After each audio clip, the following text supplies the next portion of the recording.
नमस्ते साथियों, क्या आपका हार्दिक स्वागत है हमारे इस विशेष वीडियो में, जो कि मेष राशि के जातकों के लिए सितंबर महीने की भविष्यवाणी पर आधारित है। आइए जानते हैं इस महीने ज्योतिषीय गणनाओं पर आधारित ग्रहों की वास्तविक स्थिति। सूर्य देव पंचम भाव में अपनी राशि में मूल त्रिकोण अवस्था में विराजमान हैं और बुध देव तथा केतु के साथ इसका संयोग है। राहु से इन्हें दृष्टि भी प्राप्त हो रही है। सूर्य देव इस महीने 17 तारीख को पंचम से षष्ठम भाव में चले जाएंगे। मंगल, जो मेष राशि का स्वामी है, छठे भाव में स्थित है और शनि देव से दृष्ट है।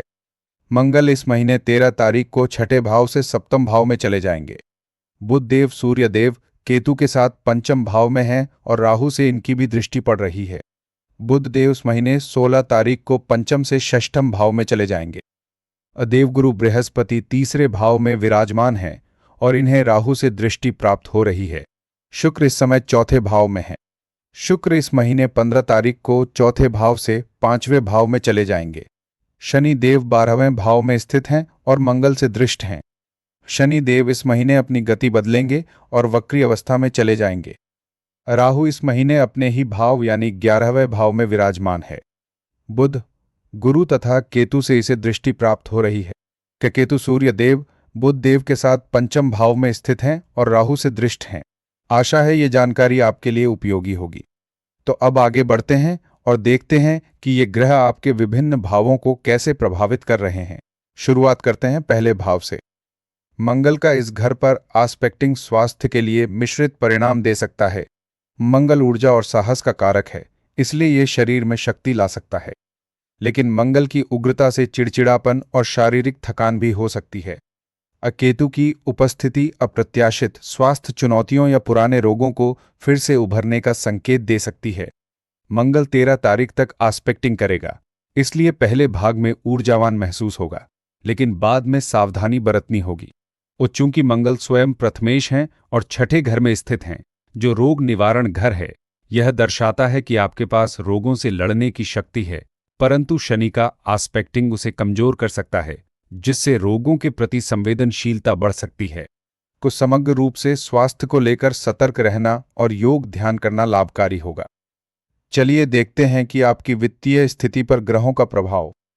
शनि का इस घर पर आस्पेक्टिंग धन वृद्धि में बाधाएं उत्पन्न कर सकता है, खासकर महीने की शुरुआत में। शनि धीमी गति से काम करता है, इसलिए तत्काल लाभ की उम्मीद नहीं करनी चाहिए। 13 तारीख के बाद मंगल का आस्पेक्टिंग वित्तीय स्थिति में कुछ सुधार ला सकता है, परंतु यह अल्पकालिक होगा। शुक्र, जो इस घर के स्वामी हैं, चौथे घर में स्थित हैं, जो संपत्ति और स्थिरता का प्रतिनिधित्व करते हैं। इसका मतलब है कि संपत्ति से आय होने की संभावना है, लेकिन खर्चों को नियंत्रित करना आवश्यक होगा। अत्यधिक खर्च करने से बचें और निवेशों पर ध्यान दें। धैर्य रखने से आर्थिक स्थिति बेहतर हो सकती है। आइए अब देखते हैं कि आपकी यात्राओं के संबंध में क्या स्थिति है। गुरु की उपस्थिति इस घर में यात्राओं के लिए शुभ संकेत देती है। यह लंबी दूरी की यात्राओं या धार्मिक स्थलों की यात्राओं का संकेत दे सकता है। राहु का आस्पेक्टिंग अप्रत्याशित यात्राओं या यात्रा के दौरान चुनौतियों का संकेत देता है। बुध, जो इस घर के स्वामी हैं, पांचवें घर में स्थित हैं और राहु से आस्पेक्टेड हैं, इसलिए यात्रा योजना बनाते समय सावधानी बरतें। यात्राओं में देरी या बदलाव हो सकते हैं, कि कुल मिलाकर यात्राएं फलदायी होंगी, परंतु उन कुछ कठिनाइयां अवश्य आएंगी। गुरु की कृपा आपको सकारात्मक बनाए रखेगी। आइए आपकी घर संपत्ति के विषय में चर्चा करते हैं। चौथे भाव से शुक्र का इस घर में होना घरेलू सुख और संपत्ति से संबंधित मामलों में शुभता लाता है। यह भावनात्मक कल्याण और परिवार के सदस्यों के साथ अच्छे संबंधों को दर्शाता है। शुक्र 15 तारीख को आगे बढ़ेंगे, इसलिए पहले भाग में पारिवारिक वातावरण शांतिपूर्ण रहेगा। चंद्रमा का न विचारित होना कुछ अस्थिरता या मनमुटाव का संकेत दे सकता है। चूंकि शुक्र इस घर के स्वामी हैं और चौथे घर में स्वयं स्थित हैं, यह संपत्ति से लाभ और पारिवारिक खुशहाली का प्रतीक है। और शिक्षा व प्रेम संबंधों के लिए चलते हैं पंचवें भाव की तरफ। सूर्य, बुध और केतु की उपस्थिति शिक्षा और रचनात्मक कार्यों के लिए मिश्रित परिणाम दर्शाती है। सूर्य ज्ञान और स्पष्टता का कारक है, लेकिन राहु का आस्पेक्टिंग भ्रम या बाधाएं पैदा कर सकता है। बुध, जो इस घर के स्वामी हैं, 5वें घर में स्थित हैं और राहु से एस्पेक्टेड हैं, इसलिए पढ़ाई में एकाग्रता बनाए रखना मुश्किल हो सकता है। सूर्य 17 तारीख को आगे बढ़ेंगे और बुध 16 तारीख को, इसलिए पहले भाग में अधिक प्रयास करने की आवश्यकता होगी। शुक्र का आगमन 15 तारीख को शिक्षा में नई संभावनाएं ला सकता है। चलते हैं छठे भाव की ओर, जो आपके शत्रुओं के बारे में बताता है। मंगल का इस घर में होना शत्रुओं से संघर्ष या विरोध का संकेत देता है। शनि का एस्पेक्टिंग स्थिति को और जटिल बना सकता है।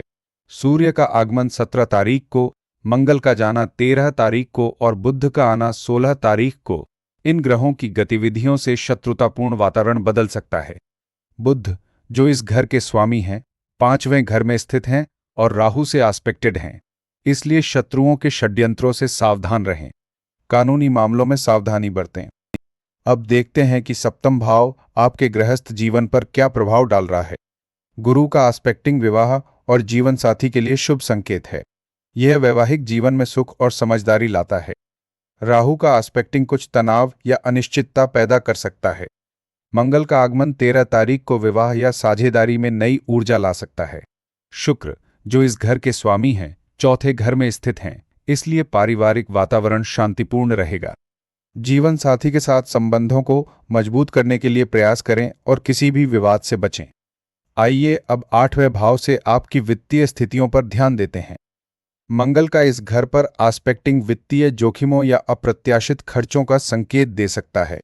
शनि का एस्पेक्टिंग स्थिति को और गंभीर बना सकता है।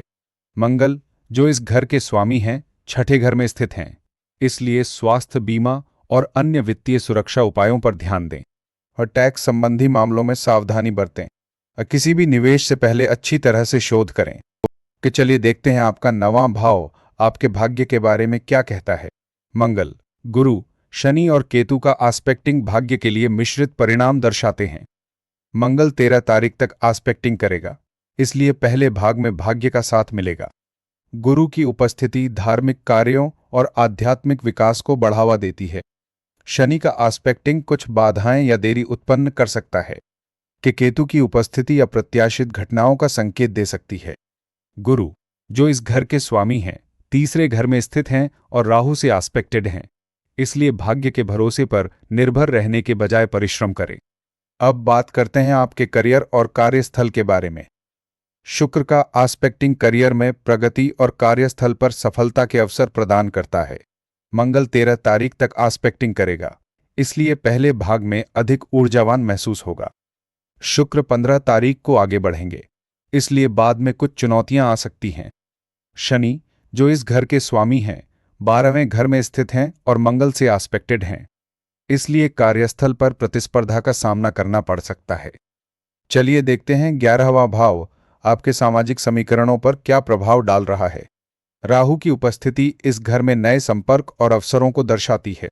सूर्य, बुध, गुरु और केतु का एस्पेक्टिंग नेटवर्किंग और सामाजिक संबंधों को मजबूत करने में मदद करता है।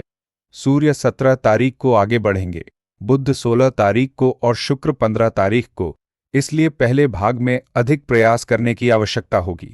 और शनि, जो इस घर के स्वामी हैं, 12वें घर में स्थित हैं और मंगल से एस्पेक्टेड हैं, इसलिए नए संबंधों को विकसित करते समय सावधानी बरतें। वो देखते हैं 12वां भाव आपकी नींद और खर्चों के बारे में क्या बताता है। शनि का इस घर में होना अत्यधिक खर्चों या वित्तीय नुकसान का संकेत दे सकता है। मंगल का एस्पेक्टिंग स्थिति को और जटिल बना सकता है। सूर्य 17 तारीख को आगे बढ़ेंगे और मंगल 13 तारीख को, इन ग्रहों की गतिविधियों से खर्चा बढ़ सकता है। गुरु, जो इस घर के स्वामी हैं, 3रे घर में स्थित हैं और राहु से एस्पेक्टेड हैं, इसलिए अनावश्यक खर्चों से बचें, बचत करने पर ध्यान दें। साथियों, ज्योतिष शास्त्र हमें न केवल भविष्य जानने का बल्कि उसे सुधारने का भी मार्ग दिखाता है। आपका दिल से धन्यवाद कि आपने हमारे इस वीडियो को अंत तक देखा। आपका साथ और समय हमारे लिए बहुत महत्वपूर्ण है। कृपया अपने कीमती सुझाव और प्रतिक्रिया जरूर दें ताकि हम भविष्य में और बेहतर सामग्री ला सकें।